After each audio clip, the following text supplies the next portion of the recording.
اعوذ باللہ من الشیطان اللعین الرجیم بسم اللہ الرحمن الرحیم۔ سورہ نساء آیہ 19 میں عورتوں پر سختی نہ کرو۔ یا ایھا الذین آمنوا لا یحل لکم ان ترثوا النساء کرہا ولا تعضلوہن لتذہبوا ببعض ما اتیتموہن الا ان یاتین بفاحشۃ مبینہ وعاشروہن بالمعروف ان کرہتموہن فعسى ان تکرہوا شیئا ویجعل اللہ فیہ خیرا کثیرا۔ ترجمہ بسم اللہ، اے ایمان والو، تمہارے لیے حلال نہیں کہ عورتوں سے اور انہیں تکلیف پہنچا کر میراث لو، اور جو کچھ بطور حق مہر انہیں دیا ہے اسے اپنی ملک بنانے کے لیے ان پر سختی نہ کیا کرو، مگر یہ کہ وہ کھلے بندوں برائی کریں اور ان سے اچھا سلوک کرو، اگرچہ تم ان سے کئی وجوہات کی وجہ سے نفرت اور حقارت کرتے ہو تو فوراً علیحدگی کا پختہ ارادہ نہ کرو، کیونکہ اکثر اوقات تم کسی چیز کو ناپسند کرتے ہو اور خدا اس میں بہت زیادہ نیکیوں کو قرار دیتا ہے۔ اللہم صلی علی محمد و آل محمد۔ شان نزول آیات۔ تفسیر مجمل بیان میں حضرت امام باقر علیہ السلام سے منقول ہے کہ یہ آیات ایسے افراد کے بارے میں نازل ہوئی ہے جو اپنی بیویوں کو اپنے پاس تو رکھتے تھے مگر ان سے بیویوں کا سا سلوک نہیں کرتے تھے، اور اس انتظار میں رہتے تھے کہ کب یہ مر جائیں اور وہ ان کے مال پر قبضہ کریں۔ دیکھیں تو آج بھی یہی ایسے ہی چلتا ہے، جیسے کہ ابن عباس کہتے ہیں یہ آیات ایسے افراد کے بارے میں ہیں نازل ہوئی ہیں جن کی بیویوں کا حق مہر بہت زیادہ تھا، اس کے باوجود کہ وہ ان سے ازدواجی تعلقات رکھنا نہیں چاہتے تھے، لیکن ان کا حق مہر زیادہ ہونے کی وجہ سے ان کو طلاق بھی نہیں دے سکتے تھے، اس لیے وہ ان پر سختی کرتے تھے تاکہ وہ حق مہر بخش کر طلاق لے لیں۔ تفسیر یا ایھا الذین آمنوا لا یحل لکم ان ترثوا النساء کرہا۔ اس سورہ کی آیتیں زمانہ جاہلیت کے بہت سے برے کاموں کے خلاف برسر پیکار ہیں، چنانچہ زیر بحث آیت میں اسی زمانے کی چند بری عادتوں کی طرف اشارہ کیا گیا ہے اور مسلمانوں کو خبردار کیا گیا ہے کہ وہ ان سے دور رہیں۔ ایک، عورتوں کو ان کے مال کی لالچ میں قیدی نہ بناؤ، جیسے کہ شان نزول میں ہے کہ زمانہ جاہلیت میں مردوں کی ایک ظالمانہ روش یہ تھی کہ وہ ان دولت مند عورتوں سے جو بدصورت ہوتی تھیں شادی کر لیتے تھے۔ آج بھی ایسے ہی ہے کہ کسی چیز کی پرواہ کیے بغیر لوگ دولت کے ناطے عورتوں سے شادی کرتے ہیں پھر چھوڑ دیتے ہیں۔ ایسی خرابیاں آج نئی شکل میں جنم لی ہوئی ہے، پھر انہیں ان کی حالت پر چھوڑ دیتے تھے، نہ انہیں طلاق دیتے اور نہ ہی ان سے بیوی کا سا برتاؤ کرتے، اس امید پر کہ انہیں موت آ جائے تو ان کے مال پر قبضہ کر لیا جائے۔ آیا مذکورہ بالا یہ اعلان کرتی ہے کہ اے ایمان والو، تمہارے لیے یہ حلال نہیں کہ عورتوں کی میراث انہیں تکلیف پہنچا کر زبردستی لے لو۔ اس طرح سے قرآن نے مذکورہ کام کے خلاف فیصلہ دے دیا ہے۔ 2، عورتوں سے مہر کا حق بخشوانے کے لیے سختیاں نہ کرو۔ ان کی ایک بری عادت یہ تھی کہ وہ عورتوں کو طرح طرح سے ستاتے تھے تاکہ وہ حق مہر بخش دیں اور طلاق لے لیں۔ خاص طور پر یہ معاملہ ایسے موقع پر ہوتا تھا جبکہ کسی عورت کا حق مہر زیادہ ہو۔ اس آیت نے اس کام سے منع فرمایا ہے، وَلَا تَعْضُلُوهُنَّ لِتَذْهَبُوا بِبَعْضِ مَا آتَيْتُمُوهُنَّ، یعنی اس پر اس لیے سختی نہ کرو کہ اس طریقے سے جو حصہ تم نے انہیں دیا ہے اسے اپنی ملک بنا سکو، لیکن اس کا ایک استثنائی حکم بھی ہے جس کی طرف الا ایاتین بفاحشۃ مبینہ کے ذریعے اشارہ کیا گیا ہے، اور وہ یہ کہ اگر وہ برے اور شرمناک کام کریں تو پھر شوہروں کو یہ حق حاصل ہے کہ ان پر سختی کریں تاکہ وہ اپنا حق مہر تمہارے لیے حلال کر کے طلاق لے لیں۔ در حقیقت یہ ایک قسم کی سزا ہے جو بری عورتوں سے ان کے کرتوت کے بدلے تاوان لینے کی طرح ہے۔ فاحشۃ مبینہ واضح برائی ہے۔ کیا اس آیہ مذکورہ سے مراد وہ برے کام ہیں جو عفت و پاک دامنی کے منافی ہیں، یا اور کسی قسم کے سخت ناگوار اعمال ہیں۔ مفسرین کے درمیان اس سلسلے میں ایک طولانی بحث ہے، لیکن اس حدیث میں جو حضرت امام محمد باقر علیہ السلام سے منقول ہے اس کی تشریح ہو چکی ہے کہ یہ عورت کی ہر طرح کی سخت مخالفت، نافرمانی و برے سلوک پر مشتمل ہے۔ البتہ یہاں پر ہر چھوٹی بڑی مخالفت مراد نہیں ہے، یہ وہ خطرناک نافرمانی، خطرناک برے سلوک کے بارے میں کہا ہے، کیونکہ لفظ فاحشہ میں اہمیت اور اس کا خلاف معمول ہونا مخفی ہے۔ لفظ مبینہ بھی اس کی تاکید کرتا ہے۔ 3، ان کے ساتھ شائستہ و مناسب طریقے کے ساتھ زندگی بسر کرو، وعاشروہن بالمعروف، فرما کر عورتوں کے بارے میں شائستہ معاشرت رکھا کرو، فرما کر عورتوں کے بارے میں شائستہ معاشرت اور مناسب انسانی سلوک کا حکم دیا گیا ہے اس آیت میں۔ اور اس کے بعد مزید فرمایا گیا ہے فَإِن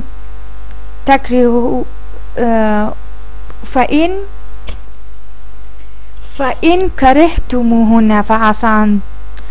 تَكْرَهُوا شَيْئًا وَيَجْعَلَ اللَّهُ فِيهِ خَيْرًا كَثِيرًا، یعنی یہاں تک کہ اگر تم بعض وجوہات کی بنا پر اپنی بیویوں سے مکمل طور پر خوش نہیں ہو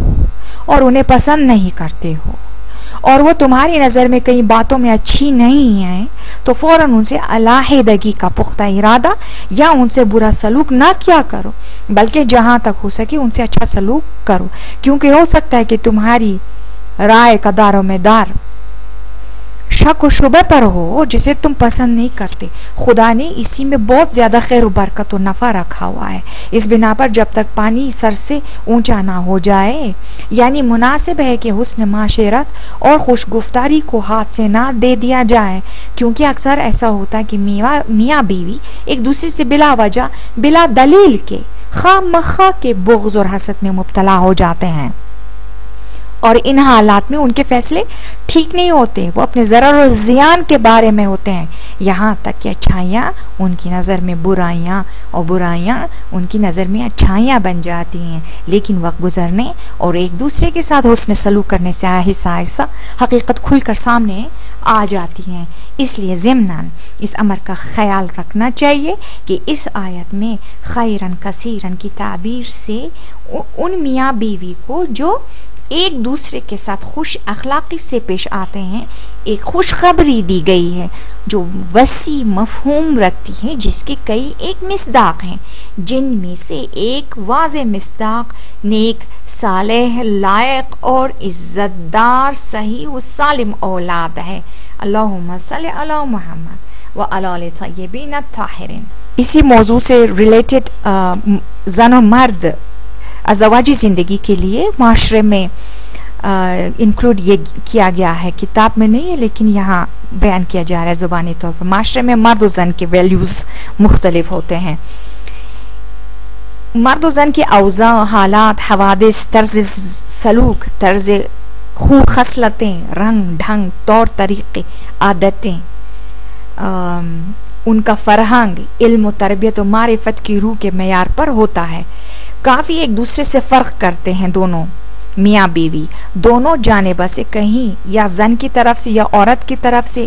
یا پھر کبھی مرد کی طرف سے زندگی میں ایک ساتھ جینے میں اتار چڑھاؤ پیدا ہو جاتا ہے۔ جہاں عورتوں کو برداشت و صبر و تحمل کی ضرورت ہے وہاں مردوں کے لیے بھی برداشت، صبر و تحمل کی ضرورت ہے۔ مرد حضرات اس عظیم کردار سے شانہ خالی کیے ہوئے نہیں رہ سکتے، تمام فیصلے مردوں کے ہاتھ ہیں، پھر کیوں وہ اپنی صلاحیتوں، وقار، عظمت، ہیبت، علم، ضمیر، معرفت، شجاعت، اپنی طاقت، اپنے بہترین کردار سے اپنی زندگیاں درست نہیں کر سکتے۔ یہ درست ہے کہ عورت ذات میں ہمیشہ چالاکی ہے، ہیلا گری، مکاریاں بہت سی ہیں، ایسی عادتیں ہیں جسے رد نہیں کر سکتے، دو اندازی، چغلی، شرارتیں، حسد، کینہ، بغض، عداوت، دوسری اخلاقی بیماریاں اور خرابیاں ہیں ان کے مزاج میں۔ بہت کم ایسی عورتیں ہیں جو باتقوا ہیں، جن کا مزاج سالم ہے، جن کا کردار خو خصلت سالم ہے۔ بہت کم عورتیں عقلی و کردار میں صبورانہ رویہ رکھتی ہیں، میں عورت ذات کی بدگوئی نہیں کر رہی ہوں، یہ ایک صحیح بات ہے جو معاشرے میں مختلف عورتیں مختلف خو خصلتیں رکھتی، میں اس بات میں اس موضوع پہ بات کر رہی ہوں، جذباتی ہیں، بے صبر ہیں، بے تحمل ہیں، لیکن معاشرے میں نیک عورتوں کی تعداد میں کمی نہیں ہے. معاشرے میں ایسے نیک و پاکیزہ، نجیب اور باوقار، بامعرفت، باشعور، احساس رکھنے والی، احساس ذمہ داریاں رکھنے والی خاتون بھی موجود ہیں، اور اسی طرح نجیب، پاک، پاکیزہ، بامعرفت، باشعور، احساس رکھنے والے اور احساس ذمہ داری رکھنے والے مرد بھی پائے جاتے ہیں، اور ایسے مرد بھی پائے جاتے ہیں جو بے شعور ہیں، نانجیب ہیں، ناپاک ہیں، احساس ذمہ داری ان میں نہیں ہے، عواطف بھی نہیں رکھتے ہیں، نہ بیوی کا درد رکھتے ہیں، نہ بچوں کا درد رکھتے ہیں. مرد و زن میں یہی سسٹم ہمیشہ سے جاری ہے. اب کس وجہ سے ہے؟ یہ معاشرے میں انسان کو اٹھنے بیٹھنے سے پتہ چلتا ہے ہر جگہ، اور کام، ہنر، فن، پیشہ وارانہ کام کاج میں جب یہ لوگ کرتے ہیں، خلاصہ مرد و زن ہمیشہ ساتھ ساتھ معاشرے میں زندگی جی رہے ہیں، اور دونوں عزت کے حدود اور دائرے میں کام کر رہے ہیں دونوں. لیکن اس کا مطلب ہرگز نہیں کہ میاں بیوی ایک دوسرے کے مقابل متنفر ہو کر دوری اختیار کرے. نہیں، یہ کامیابی کی منزل نہیں ہے. اگر ایک دوسرے کو برداشت نہیں کیا گیا، جدا جدا راہیں اختیار کی گئیں، دونوں میں حسد، اوچ پکڑا جائے، بغض اور انات، خاربازیاں اور دشمنی پر اگر اتر آئیں، ایک دوسرے کے خاندانوں کے دشمنیوں کے در پہ رہیں، یہ سخت قسم کی اخلاقی ناکامیاں ہیں ایک محکم اور ایک پائیدار خانوادہ کے لیے. دونوں کو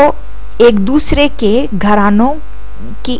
عزت کرنی چاہیے، ایک دوسرے کے گھرانوں کو عزت دینی چاہیے، کیونکہ دونوں فیملی نے ایک دوسرے کو عزت دی ہے. اپنا بیٹا اور بیٹی کو ازدواج کر رہا ہے، کوئی معمولی بات نہیں ہے. بس دونوں عزت کے دائرے میں ہونے چاہیے، دونوں کا برابر حق ہوتا ہے، عزت اور ادب اور احترام کے لیے برابر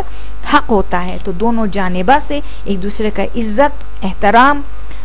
رکھا جائے، ادب کیا جائے، اور خاص اخلاقی پہلو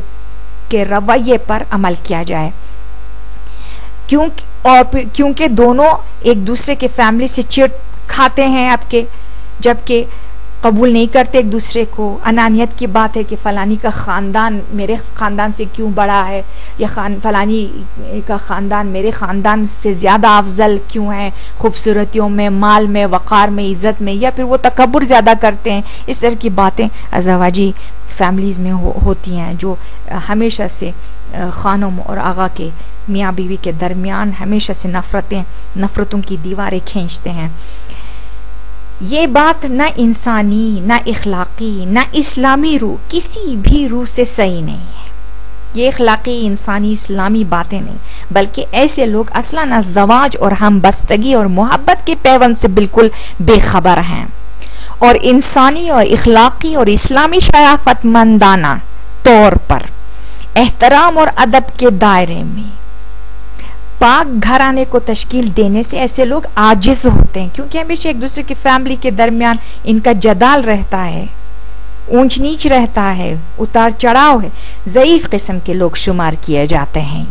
کیونکہ خود ہی اپنے فیملیز کو برباد کرنے کے پیچھے پڑے ہوئے ہیں، کیونکہ خود ہی ایک دوسرے کو بے عزت کرنے کے پیچھے پڑ جاتے ہیں. پھر ازدواجی تعلقات خراب ہو جاتا ہے اس کشمکش میں. کامیاب فیملیاں وہ ہیں جو دونوں جانبوں سے ایک دوسرے کے خاندانوں کو دلی طور پر ایکسپٹ کریں، کیریکٹر کے طور پر، اسلامی کیریکٹر کے طور پر، انسانی احترام اور ادب کی روح سے اخلاقی حدود کے دائرے میں رہ کر بہترین فیملی کی تنظیم دے سکتے ہیں، اور اسے ہمیشہ کے لیے کامیاب بنا سکتے ہیں اپنے ازدواجی زندگی کو. اندرونی ناہمواریاں، باطنی خراب کیفیات کی بنا پر، اندرونی تلخیوں اور ناچاقیوں اور نفرتوں کی وجوہات کی بنا پر زندگیاں منتشر اور خراب ہو کر طلاق کی صورت میں شکل لیتی ہیں، اور بچے اور سبھی فیملی، میاں بیوی سبھی برباد، سبھی کا فیوچر خراب ہو جاتا ہے. مرد حضرات